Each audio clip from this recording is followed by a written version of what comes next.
लगाएंगे, रगड़ रगड़ के लगाएंगे। हो सकता है, मतलब मैं ये देख रही हूँ, उसका फिल्टर लगा के इतना रंग साफ कर देती है कि जैसे तुम भैंस को भी काली को सफेद दिखा सकते हो। ये क्या सोचती हम्म। कि भैंस को फेयर एंड लवली लगाने से भैंस गोरी हो जाएगी। दोस्तों गुलाम अजहर को लेकर एक काफ़ी बड़ा अपडेट जो है वो सामने निकल कर आ चुका है। जैसा कि दोस्तों अभी आपने वीडियो के शुरू में देखा, आज की इस वीडियो के माध्यम से आपको जानने को मिलेगा सीमा हैदर जो है वो पाकिस्तान में कब जाएगी और उसको भी पाकिस्तान जाने में कितना समय लगेगा। वो सारी जानकारी आपको आज की इस वीडियो के माध्यम से जानने को मिलेगी। लेकिन वहीं पर दोस्तों मैं आप सभी लोगों को बता दूं, गुलाम अजहर के जो वकील हैं मोमिन मलिक साहब, वो नेपाल बॉर्डर पे गए थे। वहां पर सीमा हैदर के बारे में उन्होंने सारी अपडेट प्राप्त की है। जो प्राप्त करने के बाद उन्हें पता चला है कि जो सीमा हैदर जो है भारत में इलीगल तरीके से आई हुई है, लेकिन अभी तक उसको यहाँ पर भारत में उसको नागरिकता उनके बच्चों को नहीं मिल पाई है। यानी कि इनकी बातों से साफ जाहिर होता है कि सीमा हैदर जो है वो बहुत जल्द पाकिस्तान में जाने वाली है और उसके खिलाफ कोई भी ऐसा प्रूफ नहीं है उसके पास में कि वो बता सके कि हम हिंदुस्तान में इलीगल तरीके से आए हुए थे या उसके बच्चों को नागरिकता मिल चुकी है। उसके पास ऐसा कोई प्रूफ नहीं है, जो कि मोमिन मलिक साहब ने सारा उसका चिट्ठा जो है वो खोल के रख दिया है। और एपी सिंह के बारे में अगर हम बात करें तो एपी सिंह के बारे में भी मोमिन मलिक साहब ने कहा था, अगर आप सीमा हैदर के वकील हैं तो आप अपना प्रूफ दिखाइए कि आप सच में सीमा हैदर के वकील हैं या फिर नहीं। अगर आपने वो वीडियो नहीं देखा तो डिस्क्रिप्शन में उसका लिंक मिल जाएगा, आप जाकर वो वीडियो को देख सकते हैं। लेकिन उससे पहले आज की इस वीडियो में हम बात करने वाले हैं, आज का जो वीडियो अभी आपने वीडियो के शुरू में देखा, ये बहुत खास और बहुत इंपॉर्टेंट वीडियो है। तो प्लीज आपसे रिक्वेस्ट है आज की इस वीडियो को पूरा लास्ट तक जरूर देखें। के यहाँ ढूंढते रहते हैं ना हमारे व्यूअर, इतने मतलब कहते हैं इतने अलर्ट मोड पे रहते हैं, इनको एक एक चीज पता है कि कौन क्या है नहीं है। देखो सब कुछ पता है इनको। आप बता रहे हो, अब असलियत क्या है वो बता रहे हैं।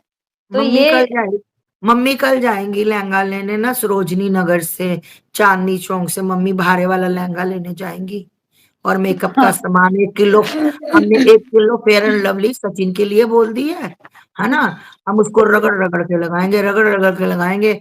हो सकता है, मतलब मैं ये देख रही हूँ, उसका फिल्टर लगा के इतना रंग साफ कर देती है कि जैसे तुम भैंस को भी काली को सफेद दिखा सकते हो। ये क्या सोचती हम्म। कि भैंस को फेयर एंड लवली लगाने से भैंस गोरी हो जाएगी। भैंस तो भैंस ही रहेगी, वो तो काली रहेगी। नहीं तो उसने बोला तो था कि मैं तो पाकिस्तान का जीजा हूँ। तो इसने बोला कि सीमा जी आप इसको भी क्यों कुछ लगा के गोरा क्यों नहीं कर देते हो। तो कहती है ये, तो वो कहता है लप्पू कि अरे मैं क्यों गोरा होने लगा, मुझे तो मेरी सीमा ऐसे ही पसंद करती है, ऐसे ही जैसा मैं हूँ। मैंने कहा अच्छा। बेटा, वो मेरा बच्चा, ओए कुत्ते, तू उसके जाने के बाद भौंकेगा, फिर तू रोएगा, रोएगा, चिल्लाएगा, पर तेरा दर्द कोई ना सुन जाएगा। ये रोएगा, ये बड़े बड़े विधवा विलाप करेगा लोगों की सिम्पति लेने के लिए कि मेरे को दबा कर। एक एक बात तुम लोगों के सामने ना आए ना, जाओ मेरा नाम बदल देना यार। और बताओ, एक एक बात आएगी तुम्हें, मैं सारे रघुपुरा के लोग बोलते दिखाऊंगी, जो उसके घर आते जाते डेली। सब बोलेंगे, सब तोते की तरह बोलेंगे, तोते की तरह, या बिल्कुल शांत, या सब बोलेंगे। देखना, आजकल मैं देख रही दिखाऊंगी। हूँ कि ये लगातार वीडियो बनाती, कल वीडियो बनाई उसमें बोल रही है कि मेरे लिए परिवार बहुत इम्पोर्टेंट है। ये देखिए हमारा छोटा सा परिवार है जिसमें लप्पू था, ये थी, और एक और पता नहीं कौन सी लड़की थी, और इसकी एक बेटी बैठी हुई थी साथ में। कहीं यही परिवार तो मेरे लिए सबसे प्रिय है। अरे तो पाकिस्तान में क्या था इसका, वहां कुछ और चला रही थी क्या? हाँ, वो यहाँ परिवार ना, वो दूसरी चीज थी। मिर्ची यहाँ बार जो वो, हाँ। मैं कह रही हूँ कि यहाँ जो नकली लोगों के पास जो अपने हैं ही नहीं उनके पास चली गई है, उसको कह रही है परिवार। और जहाँ इसका पूरा घर परिवार माँ बाप सब थे, वो कह रही है उसको परिवार नहीं। तो ये तो नाटक ड्रामा तो ये खुद है। अच्छा ये खुद को सनातनी कहती है। सनातनी किसे कहते हैं माता, ये बताओ। ये जो भारत की जो महिलाएं होती हैं, हम आप हैं, एक जो महिला जो अपने पति को छोड़कर 4 बच्चा को लेके भाग के आई है, और उसका पति जो फूट फूट के रोता है माँ, उसको देखती हो ना तो कलेजा कट जाता है बिल्कुल। फूट फूट के रोता है, कहता है कि बस एक बार मुझे मेरे बच्चों से मिलवा दो, एक बार उनसे बात करवा दो।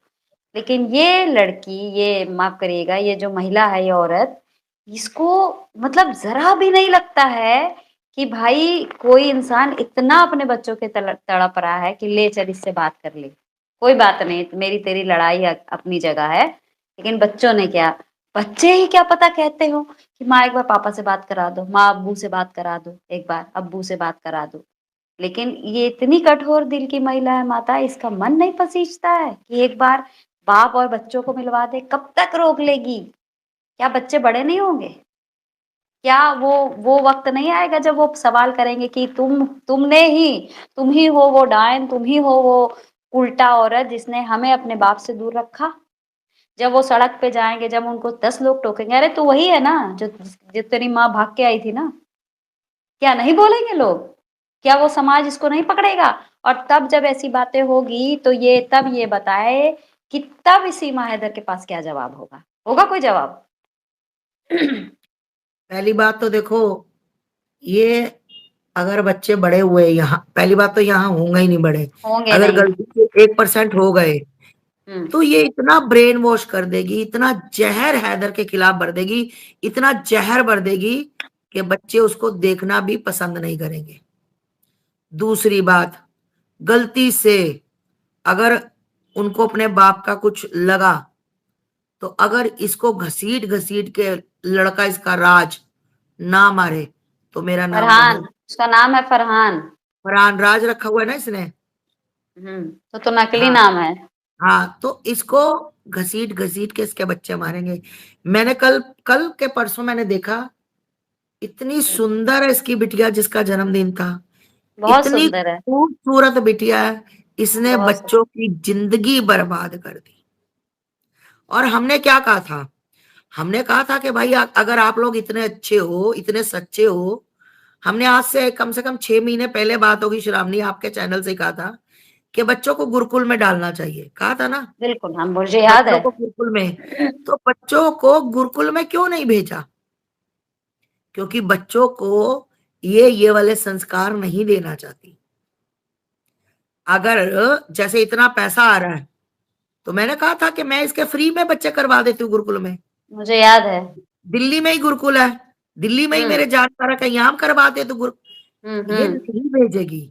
इसको ये पढ़ाना थोड़ी है बच्चों को। अपनी बड़ी वाली एक बेटी को साल आपने देखा नहीं कैसे एक तैयार साल होके? 1 साल हो गया, बच्चे इसने घर बैठाए हुए अनपढ़ करा के, ऐसी अरे महिलाओं को माता, टांटे बजाने के। आपने वो वाली तस्वीर देखी थी जिस समय इसकी बड़ी बेटी को इसने कैसे तैयार किया हुआ था? ऐसे आंखों पर ऐसे बाल करके, हाँ, छोटी सी बच्ची है, मुश्किल से 8-9 साल की होगी वो। और उसको किस डार्क रेड तरीके, लिपस्टिक लगाई हुई, बताओ। सोचो। तो ये अपने बच्चों को किस तरीके से तैयार कर रही है। फिर इसके घर में कैसे कैसे लोगों की एंट्री थी। आज जो लोग इसके घर से बाहर निकल रहे हैं, चाहे वो राजवर्धन सिंह राठौर हो, जो उस दिन बार बार जब हम उनसे पूछ रहे थे कि आपको कौन बोला था, आप क्यों गए थे इसका परमिशन दिलवाने के लिए, इन्होंने मुझे एक ऑडियो हम मुझे भेजा था। आप उन्होंने कहा मेरे से कि आपने ऑडियो सुना क्या?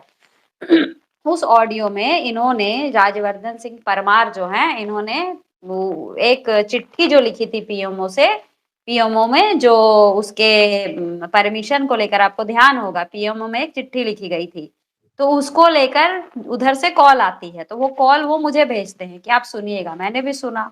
तो उसमें होता है कि हम पीएमओ ऑफिस से बोल रहे हैं, आपने कोई शिकायत दर्ज कराई थी? तो उन्होंने क्या कहा कि हाँ कराई थी, आप बताइए क्या शिकायत थी? तो बोली 2 मिनट रुकिए, होल्ड करिए, हम बताते हैं पढ़ के। तो वो थोड़ा देर जो 5 मिनट का जो होल्ड कराती, होल्ड कराई, वापस आई, बोली हाँ हाँ हाँ, ये तो कोई शिकायत नहीं है, इसमें तो आपने यात्रा के लिए, कोई सीमा हैदर की यात्रा के लिए आपने अप्लाई किया है, तो यहाँ पे परमिशन की बात तो नहीं होती है, आपको कोई शिकायत है तो बताइए। तो कहा कि हाँ हाँ, हमारी शिकायत है कि सीमा हैदर को तुरंत भेजा जाए।